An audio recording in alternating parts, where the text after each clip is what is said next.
अमरनाथ गुफा से 2 किलोमीटर की दूरी पर एक त्रासदी जो है वो देखने को मिली, जिसमें तकरीबन 16 लोगों की जानें जो है वो चली गई हैं और 40 से अधिक लोग जो है लापता बताए जा रहे हैं और 60 लोगों का इलाज जो है वो अस्पताल में चल रहा है। लेकिन अभी हम वहां पर मौजूद हैं जहां से आगाज होता है अमरनाथ यात्रा का। ये भगवती नगर का सबसे बड़ा बेस कैंप है, जहां पर अभी भी श्रद्धालुओं का तांता लगना शुरू हो चुका है। लेकिन कुछ असमंजस की स्थिति जो है इस समय बरकरार है, क्योंकि इस समय इनको ये जानकारी नहीं है कि किस तरह से कल डीसी जम्मू की तरफ से एक आधिकारिक पुष्टि कर दी गई है और एक सूचना जो है वो तमाम लोगों को देने की कोशिश की गई है कि यहाँ पर जो है अलग अलग व्यवस्था जो है ठहरने की बनाई गई थी, लेकिन यहाँ पर यात्रियों को कहा है कि आप यहाँ पर ना पहुँचे। देखिए अभी भी कितनी बड़ी संख्या है अर्जुन, आप दिखा दीजिए यात्रियों की जो परेशानी का सामना कर रहे हैं, क्योंकि निरंतर जो है यात्रियों के आने का सिलसिला जो है यहाँ पर जारी है। और जब यात्रियों का आने का सिलसिला जारी है तो परेशानी भी इस कदर है कि इनको जो है संपूर्णतः जानकारी जो है वो नहीं है। सर आप कहाँ से आए हैं? हम लोग एटा से। कितनी परेशानी हो रही है इसमें? परेशानी तो है ही, अब बाहर में पहुँचे हैं आप?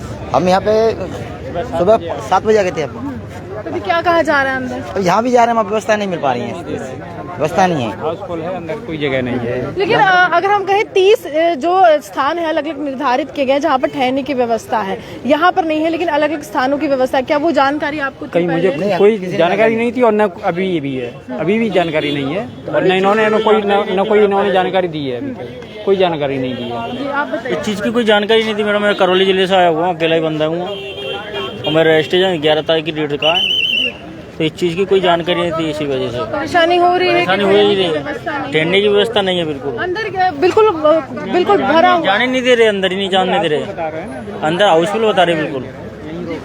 देखिए कुछ और लोग हैं, आपसे मैं जानना चाहूँगी कितनी परेशानी हो रही है? परेशानी तो मैम बहुत है कि हम ये चाहते हैं कोई हमारे पास अपडेशन नहीं है यात्रा की। प्रशासन को चाहिए यहाँ पर एक स्पेशल डिस्प्ले लगी होनी चाहिए ताकि हम उसे अपडेट रहे। अब एक एसएमएस की स्थिति ये बनी हुई है कि यात्रा चलेगी नहीं चलेगी। हाँ जी, काफी है, क्योंकि एक यदि डिस्प्ले हो ना, पब्लिक को किसी से पूछने की जरूरत नहीं पड़ेगी, वो डिस्प्ले पे देख ले भाई कानवाई यहाँ से चलेगी, इतने आदमियों का जत्था चलेगा, यात्रा खुल चुकी है, यहाँ पर ये माहौल है। और दूसरी बात मैं आपको एक बताना चाहूंगा, जो बेस कैंप के अंदर है वहाँ पर जगह काफी, लेकिन उसके बावजूद भी यहाँ का प्रशासन है वो अंदर नहीं घुसने दे रहा है। एक बात और है इसके अंदर, जैसे ये कहते हैं कि जी वहाँ पर भी है वहाँ पर भी है, अरे हम तो अनजान, हाँ हम कहाँ ढूंढेंगे, हमें ये नहीं पता है, वहाँ का रास्ता नहीं पता है, फिर आगे किस से पूछें, फिर आगे पुलिस रोक के खड़ी हो जाती है, आप आगे नहीं जा सकते। आप चाहते हैं कि एक ट्रांसपोर्टेशन की फैसिलिटी हो जाती ताकि आप अगर यहाँ पर पहुँचते तो आपको वो अलग अलग लॉजेस में या जो ठहरने की व्यवस्था वो प्रशासन करे, ट्रांसपोर्टेशन की जो सुविधा वो प्रशासन करे, ताकि हम तो अनजान, हम वहाँ नहीं जा सकते। यदि प्रशासन अपने लेवल पर। कहाँ से आए हैं सर? हरियाणा अम्बाला से आए। हाँ जी, हाँ जी। पहली बार आए हैं जम्मू? नहीं मैम, मैं पहले 4 बार आ चुका हूँ, लेकिन अब की बार हाँ जी यात्रा के लिए जी मैं 5th टाइम आ रहा हूँ जिस टाइम। आपसे मैं जानना चाहूँगी कितनी परेशानी हो रही है? परेशानी तो बहुत है। मैं कल शाम को पहुंच गए थे जी 5 बजे, तो उसके बाद भी इधर आए, तब भी ये हमारे साथी हैं, अंदर नहीं जाने दिया। ये पहले जाके आए थे, बोल रहे थे कि अंदर स्पेस खाली है काफ़ी, फिर भी यहाँ से अंदर जाने नहीं दिया। तो तब से अभी तक कहाँ ठहरे हो? अभी इधर ही पास में ही एक लॉज लिया हुआ है किराए पे, उधर रुका हुआ है। तो यात्रा तो काफी अगर लंबा समय जो है लगने वाला है, क्योंकि चुनौतियां बहुत ज्यादा हैं, बादल फटने की भी घटना हुई है, ढांचे जो है वो ध्वस्त हो चुके हैं, पुल भी बह चुके हैं, तो वो अगर लंबा समय रहेगा तो आप कैसे यहाँ पर रुकेंगे? मैम हम 2 दिन और वेट करेंगे, यदि विदिन 2 डेज यात्रा शुरू होती तो ठीक है, अदरवाइज हम चले जाएंगे, क्योंकि हम कितने दिन परेशान होंगे। प्रशासन तो बस ये कहता है आप कमरे ले लो, तो कमरे कहाँ तक लेंगे? देखिए यहाँ पर अगर हम कहें, जो तमाम लोग हैं वो बातचीत भी कर रहे हैं, आपको सुनाते हैं कितनी परेशानी जो है इन लोगों को हो रही है, और सहयोग के तौर पर यहाँ पर उनको सूचना भी दी जा रही है कि आप जो है अलग अलग जो स्थान निर्धारित किए गए हैं, ठहरने की व्यवस्था जो है वो की गई है, आप वहाँ पर जो है वो रुक जाइए। पंजीकरण डेट मिला है ना, वो दोनों फॉर्मेलिटी लेके जाना है, वहीं काट तो 2 लोग जाएं और सबको जाना है ना, वापस आए जाना सबको। तो हम लोग फैमिली में ऐसे नहीं कि नहीं कुछ लोग लेके आ जाए ना, आधे जाओ, आधे एक बार जाओ, बाकी सामान के पास रहो, फिर उनको भेजना पड़ेगा। जी जाओ, आपने कार्ड बनवाओ। सर कितने लोगों की व्यवस्था है अभी ठहरने? नहीं जहाँ पर व्यवस्था अभी नहीं, अभी पैक है पूरा। तो अब यहाँ से कहाँ जाएंगे, क्योंकि ये लोग कहते हैं कि हमें रास्ते भी नहीं पता है। वहाँ 29 जगह और अरेंजमेंट करके अच्छा, रखा कोई है। ट्रांसपोर्टेशन की फैसिलिटी है जो इनको वहां तक पहुंचा दे? प्रशासन की मैम इसकी हमें जानकारी नहीं है, गवर्नमेंट ने की है कि नहीं की है ये जो हमें लोग आपसे पूछ रहे हैं आप उनको क्या कह रहे हैं, क्या बता रहे हैं, क्या सूचना दे? हमें बोला है कि आप इधर यहाँ से इंटर नहीं होने देना किसी को। अभी अंदर पूरा फुल हो गया है क्योंकि यात्रा रुक गई है, यात्रा ऑलरेडी फुल है, पैक है ये बेस कैंप, यहाँ अलाउ नहीं है किसी को। अब जो आते हैं कहीं बोलता है, कोई बोलता है कार्ड बनवाना है, वो कार्ड बनवाने के लिए अंदर जाता है। 12 तारीख तक हम अलाउ करते हैं उसको विदाउट लगेज के। लेकिन कल जो डीसी की तरफ से ट्वीट के माध्यम से जानकारी दी गई थी उसमें कहा था लॉजेस में भगवती नगर का भी नाम था, तो फिर ऐसा क्यों कि यहाँ पर जगह नहीं है लेकिन वहाँ पर नाम है? बिल्कुल ये तो गलत हो गया ना।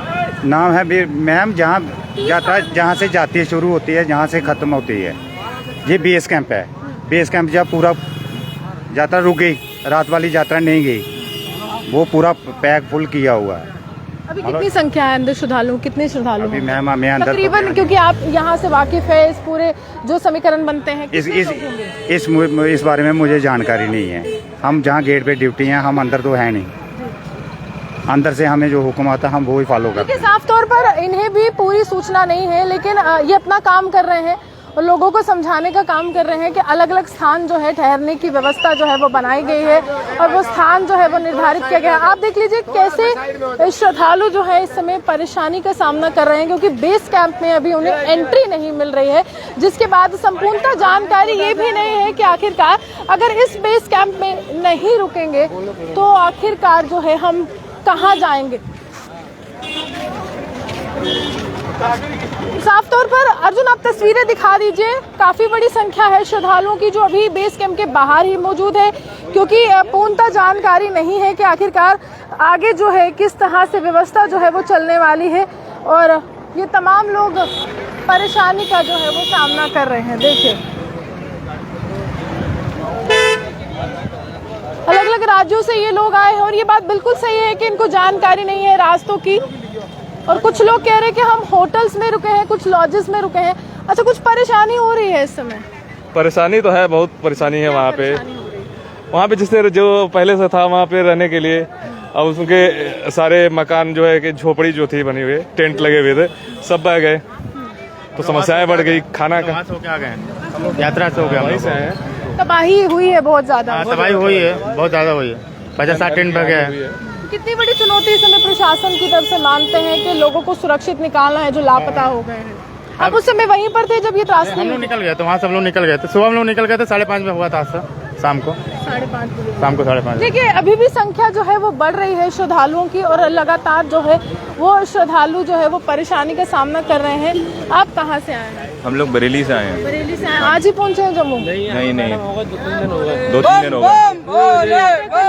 नहीं अभी नहीं, 3 दिन से यहीं पे भटक रहे हैं, परेशान हो रहे हैं। मतलब अब अंदर स्थान जगह मिली है आपको? नहीं बिल्कुल नहीं, बहुत भीड़ है अंदर। से फुल हो गया। कितने लोग होंगे तकरीबन? हम लोग 6 जने हैं बाकी कितने होंगे, कितने लोग अभी अंदर? बहुत है, कई हजारों के साथ संख्या रखी हुई अंदर। हम लोग तो कम से कम 5000 आदमी आएंगे यूपी से। एक साथ ही? हाँ एक साथ हैं, करीब 4 बस है, 4 ट्रक गाड़ी है, सब लोग आए हुए। अंदर जाने का अलाउ नहीं है, अंदर जाने का नहीं है, सब पूरा फुल है। अभी तो मना भी कर दिया है कि बिल्कुल जगह नहीं है, तो हम लोग यहीं बगल में इधर बोलना 13 तारीख के लिए बोलना कि 13 से पहले कुछ नहीं होना है, 13 तक के लिए आपको यहाँ कहीं भी अरेंज करिए अपना अरेंजमेंट। और भी जगह जो है वो बताई गई है, 29 स्थान और भी है। आपको जानकारी है कि 29 स्थान और है जहाँ पर आप रुक सकते हैं इस समय? नहीं, हमें जानकारी नहीं है, हम तो होटल में अभी स्टे किए हुए हैं, 2 दिन हो गए हम लोग। आज की यात्रा थी हम लोगों की, यहाँ से निकलना था ऊपर के लिए, तो बोले अभी तो कोई कंफर्म नहीं है कि कब तक आपको भेजें। प्रशासन से कुछ अपील करना चाहेंगे, क्योंकि लगातार उनकी चुनौतियां वहाँ से भी बढ़ रही हैं, लेकिन जब यहाँ से लोग आएंगे तो आपके लिए परेशानी भी बढ़ेगी। बस यही है प्रशासन से कि भाई जितने भी यात्रीगण बाहर से पूरे भारत से आए हुए, विश्व भर से आ रहे हैं, उन लोगों के रहने खाने की व्यवस्था की जाए। होटल सारे फुल हुए हैं और कहीं रूम नहीं मिल पा रहे हैं, कहीं भी स्टे होने की ये तमाम श्रद्धालु बाबा बर्फानी के दर्शन के लिए यहाँ पर आए थे और बाबा बर्फानी के दर्शन के लिए जब यहाँ पर पहुंचे हैं तो व्यवस्था इस प्रकार चरमरा जाती है कि इनका कहना है कि बेस कैंप में एंट्री नहीं मिलती है। कल डीसी चमू की तरफ से ट्वीट के माध्यम से ये जानकारी संपूर्णता दे दी गई थी, लेकिन कुछ और स्थान निर्धारित किए गए थे जिनकी पूर्णतः जानकारी इनको नहीं है। हालांकि एक सुझाव ये भी है श्रद्धालुओं का कि देखिए, अगर वो लिस्ट यहाँ पर लग जाती जिससे इन लोगों को ये जानकारी मिल पाती कि अन्य जो लॉजेस हैं, अन्य जो रुकने के जो स्थान है वो कहाँ पर है, तो कहीं ना कहीं परेशानी जो थी वो थोड़ी कम हो जाती। दूसरा सुझाव इनका यही है कि ट्रांसपोर्टेशन की फैसिलिटी अगर होती, गाड़ियां यहाँ से बिल्कुल मौजूद होती और इन श्रद्धालुओं को अलग अलग सुरक्षित स्थानों पर पहुंचाती, जहां पर ये रुकते, खाना खाते, जहां पर पूरी तरह से व्यवस्था जो है सुनिश्चित की जाती, तो कुछ परेशानी कम होती। ये सुझाव जो है वो राज्यपाल मनोज सिन्हा को जरूर सुनने चाहिए, क्योंकि अन्य राज्यों के श्रद्धालु हैं और ये बहुत दिक्कतों का सामना कर रहे हैं। हालांकि यात्रा के लिए अगर हम कहें तो यात्रा के लिए जानकारी आ रही है कि 2 दिन का समय लग सकता है, क्योंकि वहां पर बिजली ढांचा भी पूरी तरह से ध्वस्त हो चुका है, पानी की आपूर्ति का ढांचा भी ध्वस्त हो चुका है। तो बहुत सी चुनौतियों का सामना जो है वो लगातार भारतीय सेना, आईटीबीपी के जवान, एनडीआरएफ, एसडीआरएफ, एमआरटी कर रहे हैं, लेकिन इन लोगों की परेशानी भी खत्म होती नजर नहीं आ रही है। आप हमारे से बने देखते थे न्यूज़ 9 लाइव जम्मू से।